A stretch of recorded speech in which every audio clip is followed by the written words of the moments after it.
নমস্কার। সবাই ভালো আছেন তো? আমি এই আর্কিওলজি নিয়ে একটু লেখালেখি শুরু করেছি। আপনারা নিশ্চয়ই জানেন যে ২ খানা বই অলরেডি আমার বেরিয়ে গেছে।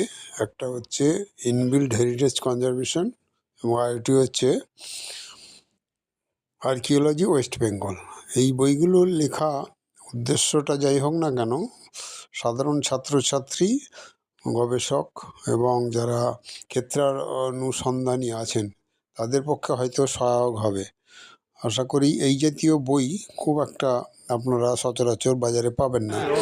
আপনাদের সকলকে বলে রাখি, এই ধরনের বই আমি লিখে যাব এবং তাতে কী হবে, সাধারণ ছাত্রছাত্রী যারা এতদিন ক্লাস নোট পড়ে বা ক্লাসে টিচারদের কথা বুঝতে পারেনি, আমি নিজেও অনেক সময় টিচারদের কথা বুঝতে পারিনি, রেফারেন্স পাইনি, তো সেগুলো এখন আমি নিজের থেকে অনেক অভিজ্ঞতা, মানে আমি ৩৫ বছর প্রায় আর্কিওলজি ডিপার্টমেন্টে চাকরি করার পরে আমার কাছে যেটা খুব পরিষ্কার পরিচ্ছন্ন এবং একদম সুন্দরভাবে আমি বুঝতে পেরেছি, সেইগুলোকে আমি নথিবদ্ধ করছি, আপনাদের মাধ্যমে এটা শেয়ার করছি। আশা করি আপনাদের সকলের ভালো লাগবে এবং আর্কিওলজি নিয়ে যদি কোনো কোশ্চেন থাকে আপনারা নিশ্চয়ই এই সোশ্যাল মিডিয়ায় জানাতে পারেন, চিঠি লিখে জানাতে পারেন। সমস্ত বৃত্তান্ত আপনাদের আমি বলে দেবো পরে। Thank you. ভালো থাকবেন সকলে। শুভরাত্রি।